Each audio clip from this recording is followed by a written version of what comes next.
Welcome to life line. ఈ రోజు life line లో పైల్స్, ఫిషర్స్, ఫిస్టులా సమస్యల్ని ఎలా డయాగ్నోస్ చేయాలి, వీటికి హోమియోపతిలో ఉన్న ట్రీట్మెంట్స్ ఏంటి, వీటి గురించి ఎక్స్ప్లెయిన్ చేయడానికి డాక్టర్ కేర్ హోమియోపతి నుంచి డాక్టర్ సురేష్ మనతో ఉన్నారు. ఈ సమస్యలకి సంబంధించి మీకు ఎటువంటి డౌట్స్ ఉన్నా స్క్రీన్ పై కనిపిస్తున్న నెంబర్స్ కి కాల్ చేసి నేరుగా డాక్టర్ సురేష్ తో మాట్లాడండి. నమస్తే డాక్టర్. నమస్తే డాక్టర్ గారు, ఇప్పుడు పైల్స్ ప్రాబ్లం గురించి మాట్లాడుకుందాం. ఈ ప్రాబ్లం బయటికి చెప్పడానికి చాలా మంది బాధపడుతూ ఉంటారు. అసలు పైల్స్లో ఇంటర్నల్ పైల్స్, ఎక్స్టర్నల్ పైల్స్ అంటారు. అసలు పైల్స్ అవంటే ఏంటి?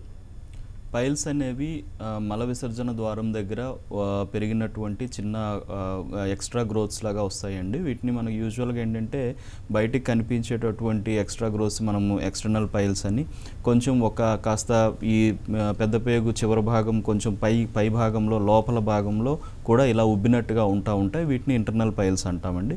కానీ వీటిలో ఏంటంటే ముఖ్యంగా ఈ పైల్ అనేది ఈ యానల్ రీజన్ పైన పడేటటువంటి ఒత్తిడి వల్ల అక్కడ ఆ చివరగా ఉండేటటువంటి రక్తనాళాలు అనేవి ఉబ్బిపోయి చర్మంతో పాటుగా కిందకి జారినట్టుగా రావడాన్ని మనం పైల్గా గుర్తించాల్సిన అవసరం ఉంటుంది. సో ఇవి యూజువల్గా ఏంటంటే ఈ మల విసర్జన ద్వారం దగ్గర చిన్నగా ఉబ్బినట్టుగా అనిపించడం స్టార్టింగ్లో కనిపిస్తూ ఉంటాయి.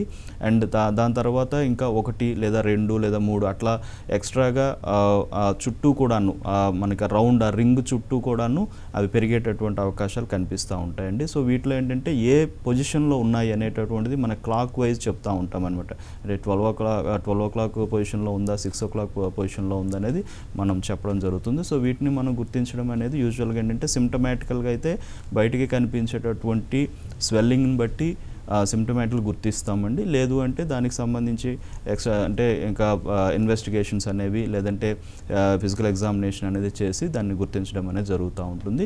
ఎక్స్టర్నల్ పైల్స్ అనేవి యూజువల్గా బయటికి కంప్లీట్గా కనిపించడం జరుగుతుంది. ఇంటర్నల్ పైల్స్ అనేవి ఏంటంటే కాస్త అంటే 1 inch లోపల భాగంలో అక్కడ ఉబ్బినట్టుగా సేమ్ ఇదే మాదిరిగా రక్తనాళాలు అనేవి ఉబ్బినట్టుగా మ్యూకస్ మెంబ్రేన్తో పాటు ఉబ్బినట్టుగా కనిపించడం జరుగుతుంది. సో ఇవి మనం రెండింటినీ కూడా చూసుకోవాల్సిన అవసరం ఉంటుంది. ఓకే, అనంతపురం నుంచి కాలర్ రెడీగా ఉన్నారండి. చిరంజీవి గారు మాట్లాడండి డాక్టర్ గారితో. హలో నమస్తే సార్. సార్ నమస్తే సార్. చెప్పండి సార్. సార్ ఫైల్స్ అనేవి చాలా రోజుల నుంచి అట్లా పెట్టుకున్నా, డాక్టర్ దగ్గరికి పోయి వాళ్ళకి చెప్పేకి ఒక చిగ్గుపడి చాలా రోజుల నుంచి అట్లా పెట్టుకున్నాను. ఓకే. తర్వాత 1.5 year ముందు వచ్చేసి నేను ఆపరేషన్ చేయించుకున్నాను. Okay sir. ఆపరేషన్ చేయించుకున్నా కూడా మోషన్ సరిగా రావడం లేదు. ఓకే. తర్వాత వచ్చేసి ఒకటేసారి నొప్పి వస్తుంది ఎక్కువ. దాని తర్వాత ఒకేసారి మోషన్ రాకపోవడము, కడుపు ఉబ్బరంగా ఉంటుంది. దానివల్ల హెడ్ఏక్ ఎక్కువ వస్తుంది. ఓకే. ఓకే. యాక్చువల్గా ఇక్కడ మెయిన్ సమస్య ఏంటంటే ఎక్స్టర్నల్ పైల్స్ అనేవి డెవలప్ అవడానికి కూడాను మోషన్స్ ఇబ్బంది మొదటి నుంచి ఉండడం కూడా కారణం అండి. ఎందుకంటే దాన్ని కాన్స్టిపేషన్ అంటాం.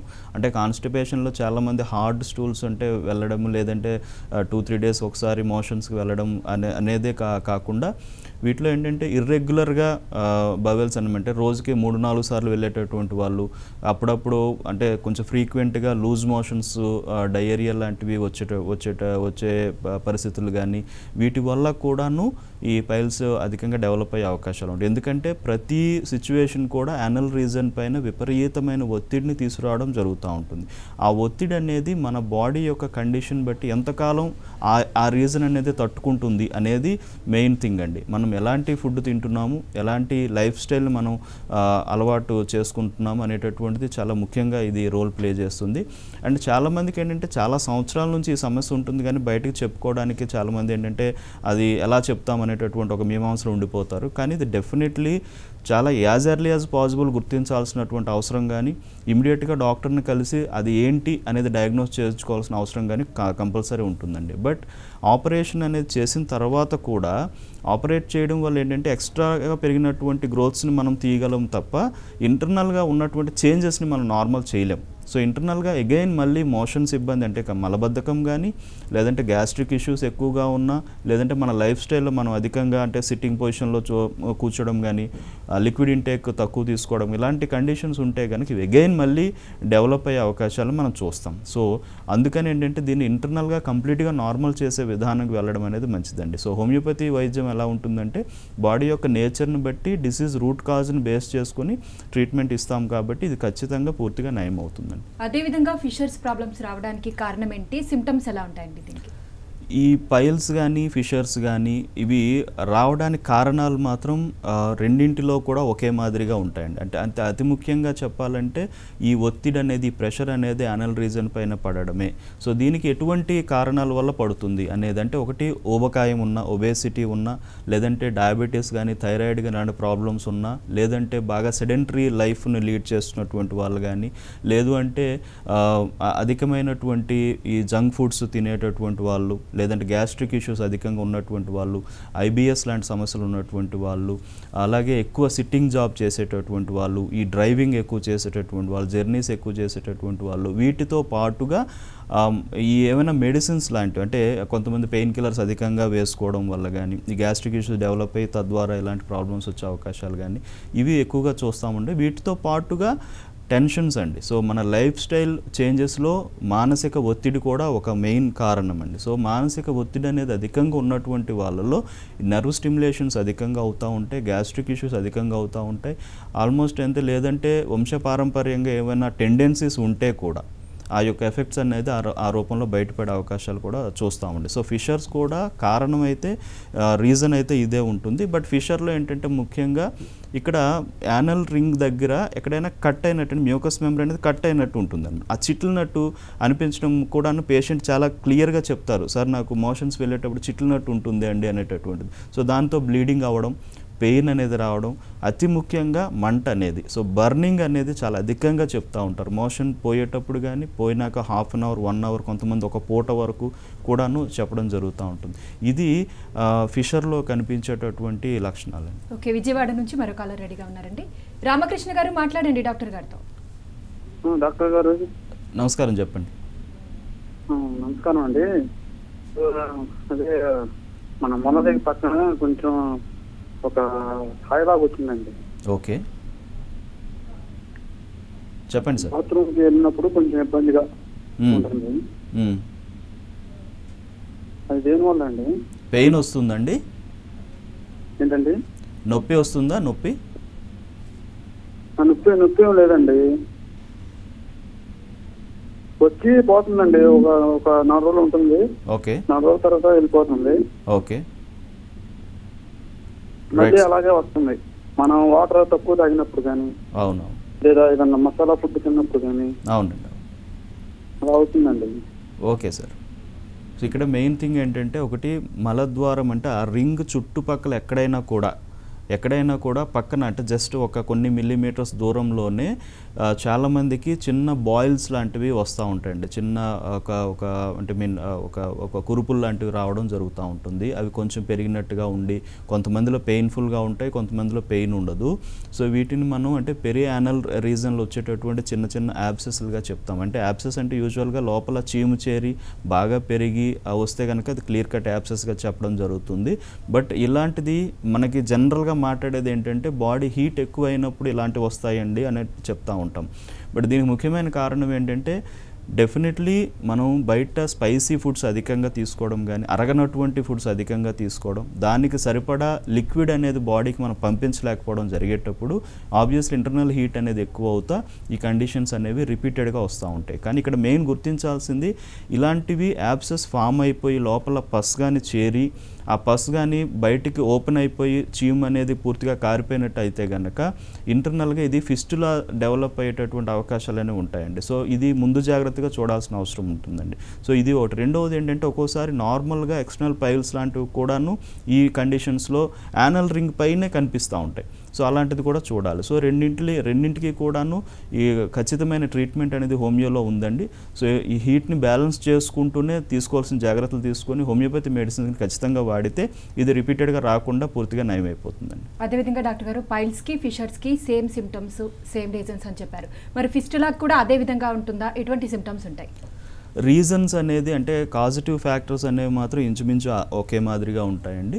బట్ ఇక్కడ ఏంటంటే ఇన్ఫెక్షన్ అనేది అధికంగా చేరడం ఫిస్టులా అనేది ఇంకా కాస్త వీటికన్నా కొంచెం ఇరిటేటింగ్ ప్రాబ్లంగా ఉంటుంది. ఇందులో ఏంటంటే ఈ చీమ్ పట్టడం అనేది లోపల ఫిస్టులా అంటే నథింగ్ బట్ రెండు వైపులా ఓపెనింగ్ ఉండేటటువంటి ఒక ట్యూబ్ మాదిరిగా తయారైపోతుంది. అంటే బయట ఎక్స్టర్నల్గా స్కిన్ ఒక ఓపెనింగ్ ఉంటుంది స్కిన్కి, అలాగే లోపల భాగం లోపలకు కూడా అంటే మజిల్ లోపల నుంచి ఒక్కోసారి పేగు లోపల భాగానికి కూడా ఓపెనింగ్ అనేది వస్తుంది అనమాట. సో ఇలాంటి ఓపెనింగ్ రెండు వైపులు ఉండడం వల్ల ఇన్ఫెక్షన్ అనేది లోపల నుంచి బయటికి రిపీటెడ్గా అది రావడం జరుగుతుంది. అంటే వీళ్ళలో ముఖ్యమైనటువంటి లక్షణం ఏంటంటే పెయిన్తో పాటుగా చీమ్ అనేది కానీ లేదంటే లిక్విడ్ అనేది కానీ లేకపోతే కొంతమందిలో బ్లడ్ అనేది కానీ ఆ రంధ్రం నుంచి బయటికి రావడం జరుగుతూ ఉంటుంది. సో ఇది చాలా ఇరిటేటింగ్గా ఎవ్రీడే కూడాను ఇబ్బంది పెడతా ఉండడం జరుగుతూ ఉంటుంది అనమాట. చాలామంది ఏంటంటే ఇన్నర్ వేర్స్ అన్ని తడిచిపోవడం, కూర్చుంటే కొంతమంది చాలా పెయిన్ఫుల్గా చాలా అధికంగా ఈ పస్ డిశ్చార్జ్ జరుగుతూ ఉండడం అనేది చూస్తూ ఉంటామండి. సో ఇది చాలా ఇబ్బందికరమైనటువంటి సిచ్యువేషన్ ఉంటుంది. అతి ముఖ్యమైన లక్షణాల్లో చీమ్ అనేది రావడం లేదంటే లిక్విడ్ అనేది డిశ్చార్జ్ అవ్వడం, దాంతోపాటుగా పెయిన్ ఉండడం, ఒకేషనల్ అంటే ఎప్పుడైనా ఈ బ్లడ్ అనేది బ్లీడింగ్ అనేది అవ్వడం అనేది దీంట్లో చూస్తాం. వీటితో పాటుగా ఈ సమస్య ఉన్నటువంటి వాళ్ళలో డెఫినెట్లీ ఈ బవెల్ మూమెంట్స్ అంటే మోషన్స్ అనేది ఎంత ఇర్రెగ్యులారిటీ మాత్రం కంపల్సరీ కనిపిస్తూ ఉంటుంది. ఏదర్ ముందుగా ఉండుండొచ్చు లేదంటే ఏ మెడిసిన్స్ వాడకపోతే ఇర్రెగ్యులారిటీ కంటిన్యూగా ఉంటుందండి. సో వాటి వల్ల ఏంటి ఈ సమస్య అనేది ఇంకా తీవ్రతరం అయ్యేటువంటి అవకాశం ఉంటుంది. ఓకే, ఈ ప్రాబ్లమ్స్ ఉన్న వాళ్ళు కంపల్సరీగా సర్జరీ చేయించాలంటారా? సర్జరీ అనేది అంటే ఇక్కడ ఇందాక ఒక పేషెంట్ మనకు ఫోన్ చేసేటప్పుడు ఆల్రెడీ పైల్స్ సర్జరీ చేయించుకున్నా కూడా అగైన్ సిమ్టమ్స్ అనేవి మళ్ళీ కనిపిస్తున్నాయని మొదలుపెట్టారు. అంటే సిమ్టమ్స్ అనేవి ఇంటర్నల్ బాడీ యొక్క నేచర్ని బట్టి ఉంటుందండి, దాని పాజిటివ్ ఫ్యాక్టర్స్ని బట్టి ఉంటుందండి. సో సిమ్టమ్స్ రన్ అవుతున్నాయంటే అగైన్ మళ్ళీ డిసీజ్ మళ్ళీ మొదలైనట్టుగానే చెప్పాలి. సో సర్జరీ అనేది కంప్లీట్గా సొల్యూషన్ అనేది మాత్రం చెప్పడం లేదు. ఎందుకంటే మేము మా పర్సనల్ ఎక్స్పీరియన్స్లో ఏంటంటే చాలామంది పేషెంట్స్ ఆల్రెడీ ఒక 2 years బ్యాక్ సర్జరీ చేయించుకొని 3 years బ్యాక్ సర్జరీ చేయించుకొని అలా మళ్ళీ అగైన్ ప్రాబ్లం ఉన్నటువంటి వాళ్ళే వస్తూ ఉంటారు. అంటే ఇది కంప్లీట్లీ డిపెండ్స్ అపాన్ అంటే ఏం మెడిసిన్స్ వాడుతున్నాం, ఏ టైప్ ఆఫ్ ట్రీట్మెంట్ మీద ఉన్నాం, అలాగే మన యొక్క లైఫ్ స్టైల్ని ఏ విధంగా చేంజ్ చేసుకున్నాం, వీటన్నిటి మీద ఆధారపడి ఉంటుంది. అందుకని ఇవి రిపీటెడ్గా వచ్చేటటువంటి ప్రాబ్లమ్స్ కాబట్టి వీటిని కంప్లీట్గా మన బాడీ నేచర్ని బట్టి ఆధారం చేసుకుని మెడిసిన్ ఇచ్చి దాన్ని క్లియర్ చేసుకుంటే కంప్లీట్గా క్యూర్ అవుతుందండి. సో ఆపరేషన్స్ అనేది మాత్రం కంప్లీట్ ఫుల్ ఫ్లెడ్జ్డ్ ట్రీట్మెంట్ అనేది ఏ డాక్టర్ చెప్పరండి. ఓకే, నల్గొండ నుంచి కాలర్ ఉన్నారండి. అనిల్ గారు మాట్లాడండి డాక్టర్ గారితో. హలో హలో హలో హలో చెప్పండి సార్. సార్ నాకు పైల్స్ అనేవి ఏం లేవు సార్, కాకపోతే పెయిన్ అవుతుంది. ఓకే, సో ఏంటి వల్ల అనేది అర్థం అవ్వట్లేదు. అంటే కరెక్ట్గా చెప్పండి, పెయిన్ ఏ టైంలో వస్తుంది, ఎంత టైం ఉంటుంది అలా? అంటే పెయిన్ అయితే ఒక 3-4 days నుంచి ఉంటుందండి. ఓకే, అంటే టాబ్లెట్ కూడా యూజ్ చేస్తున్నాను. సో ఏమైతే క్యూరింగ్ లేదండి. Right sir. అంటే ఫస్ట్ వెళ్తున్నప్పుడు అయితే ఏం లేదు, దాని తర్వాత వస్తుందండి. అదే ఓకే ఓకే. ఇక్కడ ఇష్యూ సార్, ఇక్కడ ఇష్యూ ఏంటంటే ఈ యానల్ రీజన్ పైన మోషన్ వెళ్ళేటప్పుడు కానీ వెళ్ళిన తర్వాత కానీ కొంతమందిలో పెయిన్ అనేది తెలుస్తూ ఉంటుంది. సో పెయిన్ అనేది వితౌట్ ఎనీ స్వెల్లింగ్ అంటే అక్కడ వాపు కానీ లేకపోతే ఎటువంటి వేరే అదర్ సిమ్టమ్స్ ఏం లేకుండా కూడా అంటే బ్లీడింగ్ కానీ ఇంకొకటి సిమ్టమ్స్ ఏం లేకుండా కూడా పెయిన్ అనేది కనిపిస్తూ ఉంటుంది. సో దీనికి ముఖ్య కారణం ఏంటంటే ఒకటి కాన్స్టిపేషన్ అండి, మోషన్ పోయేటటువంటి విధానంలో వచ్చినటువంటి ఇబ్బంది, హార్డ్ స్టూల్స్ అనేది వెళ్ళడం వల్ల కావచ్చు ఈ పెయిన్ అనేది కనిపిస్తూ ఉంటుంది. కానీ ఇక్కడ పైల్స్ యొక్క డెవలపింగ్ స్టేజ్లో అంటే స్టేజ్ 1లో మనకి స్వెల్లింగ్ కనిపించాలనేది ఉండదండి, బట్ సిమ్టమ్స్ అనేవి కనిపిస్తాయి. ముందుగా కనిపించేది పెయిన్ కానీ మంట కానీ, దీని తర్వాత ఇదే మాదిరికి ఇంకా కంటిన్యూ అయితే కనుక ఎక్కువ రోజులు కంటిన్యూ అయితే కనుక బ్లీడ్ అయ్యేటటువంటి అవకాశాలు చూస్తూ ఉంటాం. సో అప్పటి నుంచి అగైన్ మళ్ళీ స్వెల్లింగ్ అనేది మీకు కనిపించే అవకాశాలు ఉంటాయి. సో స్టార్టింగ్ స్టేజ్లో పైల్స్లో ఏంటంటే మొత్తం 4 స్టేజెస్ ఎక్కువగా చూస్తూ ఉంటాం. ఈ స్టార్టింగ్ స్టేజ్లో ఇలాంటి ఇలాంటి సిమ్టమ్స్ మాత్రమే కనిపిస్తాయండి, అప్పుడే గుర్తించాలి. అండ్ అంటే యానల్ రీజన్ మీద ఒత్తిడి పడుతుంది, ప్రెషర్ పడుతుంది. సో డెఫినెట్లీ అక్కడ ఉండే మ్యూకస్ మెంబ్రేన్ నుంచి ఏదో రకమైన ప్రాబ్లం వచ్చే అవకాశాలు ఉంటాయని ముందు జాగ్రత్తగా చూస్తామండి. ఇది స్టార్టింగ్ స్టేజ్ అండి. దీని తర్వాత స్వెల్లింగ్ అనేది మొదలవుతుందండి. కొంతమందిలో స్వెల్లింగ్ వస్తుంది, మోషన్ పోయేటప్పుడు కొంచెం స్వెల్లింగ్ అనిపించడం, ఇమీడియట్గా మళ్ళీ నార్మల్ అయిపోతుందండి. కొంతమందిలో ఈ థర్డ్ స్టేజ్కి వచ్చేసరికి ఏంటంటే ఆ స్వెల్లింగ్ కాస్త ఎక్కువగా కనిపిస్తుంది, అక్కడ దాన్ని మాన్యువల్గా లోపలికి నెట్టాల్సిన అవసరం పడుతూ ఉంటుందండి. సో ఫోర్త్ స్టేజ్ అంటే కంప్లీట్గా బయటికి ఇంకా ఎల్లప్పుడూ బయటికే స్వెల్లింగ్ అనేది అంటే ఇవిలా ఉండిపోతాయండి. సో ఇలాంటి స్టేజెస్ ఉంటాయి కాబట్టి మనం స్టార్టింగ్లోనే దీన్ని గుర్తిస్తే దీన్ని తొందరగానే మళ్ళీ సిమ్టమ్స్ లేకుండా చేసుకోవచ్చండి. సో డెఫినెట్లీ దీనికి హోమియో ట్రీట్మెంట్ తీసుకుంటే ఎర్లీగానే మీకు కంట్రోల్ అయిపోతుందండి. డాక్టర్ గారు, ఈ రక్తహీనత, ఈ పైల్స్ అనేది ప్రాబ్లమ్స్ అన్ని ఎటువంటి వ్యాధులు ఉన్న వాళ్ళలో ఎక్కువగా కనిపిస్తుంటాయి? పైల్స్ కానీ, ఫిషర్స్ కానీ, ఫిస్టులా కానీ ఇటువంటి సమస్యలు అంటే ఒకటే రీజన్కి సంబంధించినటువంటి సమస్యలు అండి.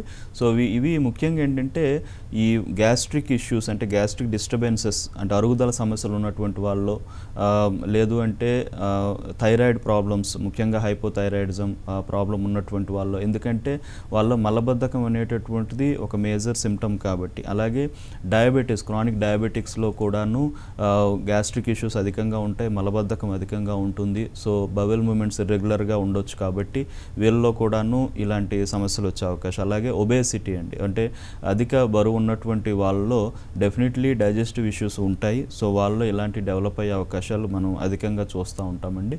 సో ముఖ్యంగా చెప్పాలంటే ఈ రకమైనటువంటి డిసీజెస్లో కాస్త అధికంగా కనిపించే అవకాశాలు ఉంటాయి.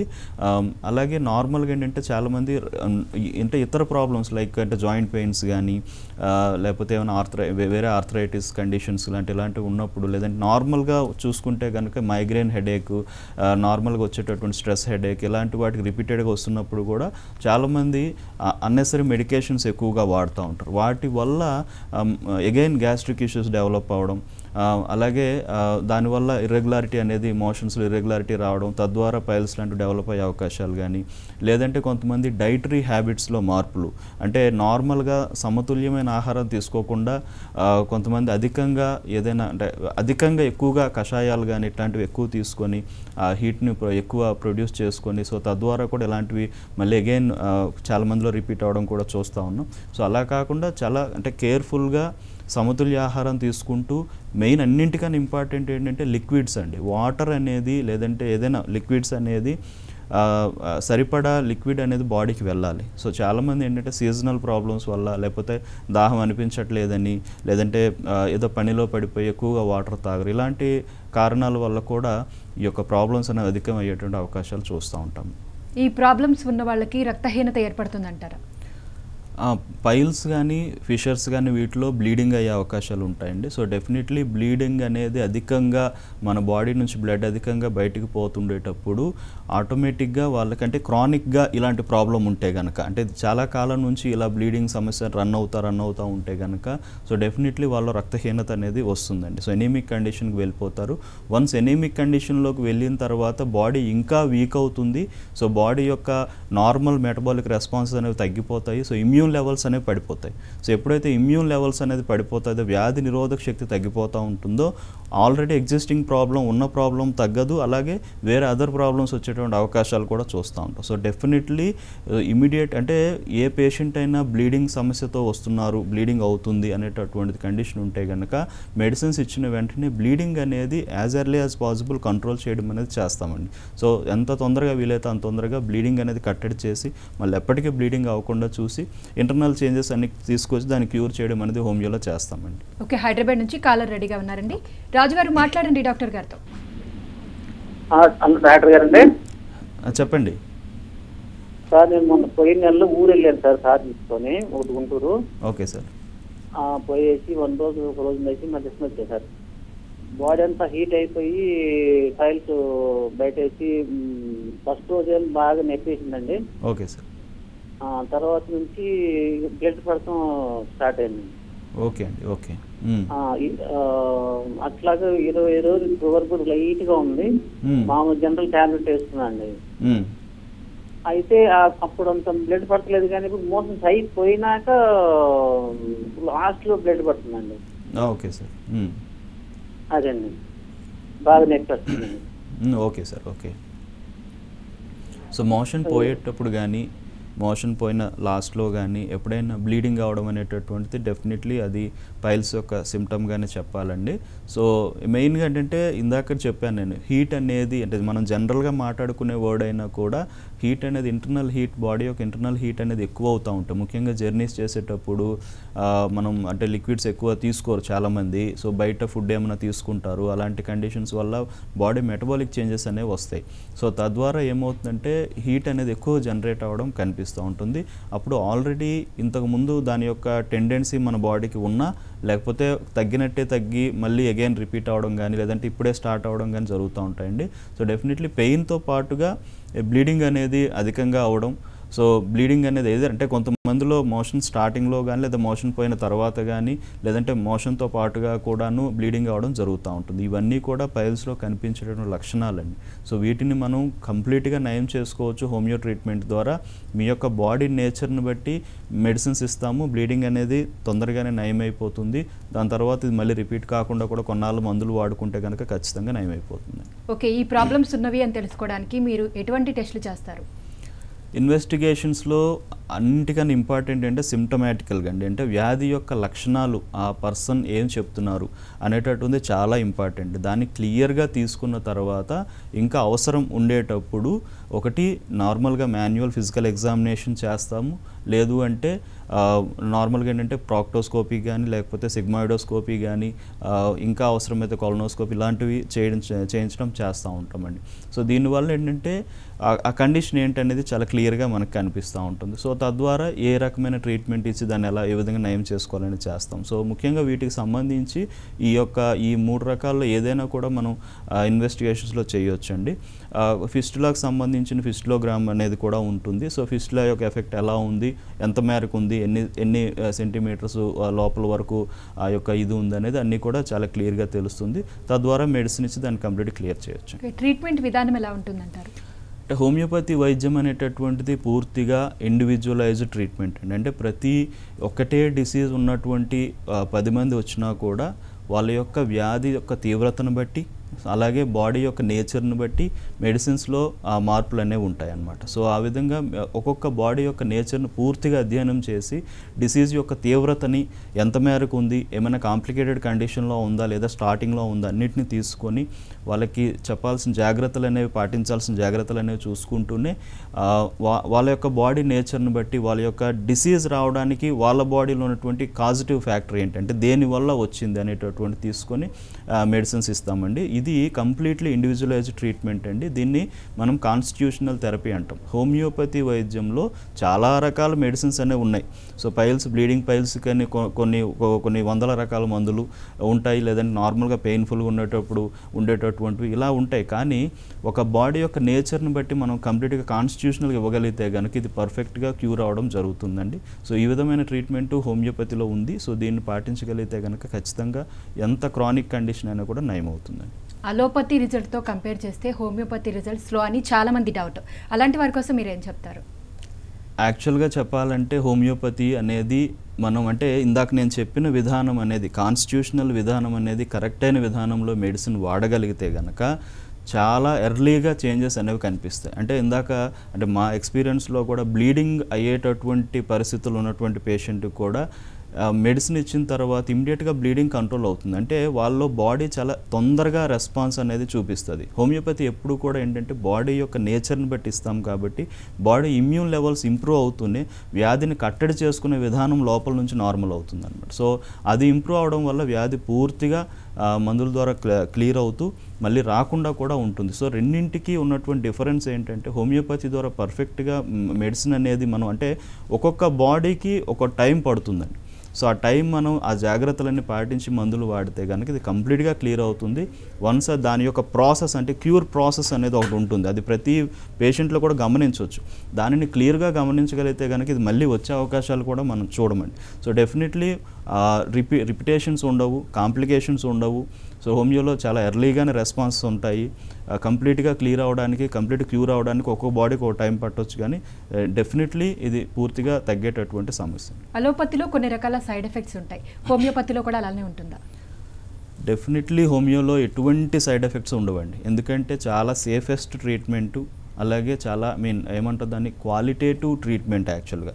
సో క్వాంటిటీ అనే కాకుండా క్వాలిటేటివ్ ట్రీట్మెంట్ ఇస్తాం కాబట్టి ఏ పర్సన్కైనా కూడా, ఎందుకంటే ఈ మధ్యకాలంలో పైల్స్ అనేటటువంటి కండిషన్స్ ఈవెన్ టీనేజ్ పిల్లల్లో కూడా చూస్తూ ఉన్నాం. సో టీనేజ్ పిల్లల్లో కూడా కనిపిస్తుంది. లేదంటే కాన్స్టిపేషన్, మలబద్ధకం అనేది నార్మల్గా చిన్నపిల్లల్లో కూడా తెలుస్తుంది. 2 days ఒకసారి మోషన్స్కి వెళ్ళడం, 3 daysకి ఒకసారి మోషన్ వెళ్ళడం, ఇలాంటి డిస్టర్బెన్సెస్ అనేవి కనిపిస్తూ ఉన్నాయి. ఎందుకంటే వాళ్ళ ఫుడ్ హ్యాబిట్స్ కానీ వాళ్ళ యొక్క స్థితిగతులు అలా ఉంటున్నాయి కాబట్టి. సో వీటి వల్ల ఇన్ ఫ్యూచర్ ఇలాంటి డెవలప్ అయ్యే అవకాశాలు ఉంటాయి, ఎర్లీగానే ఇలాంటి ప్రాబ్లమ్స్ వచ్చే అవకాశాలు ఉంటాయి.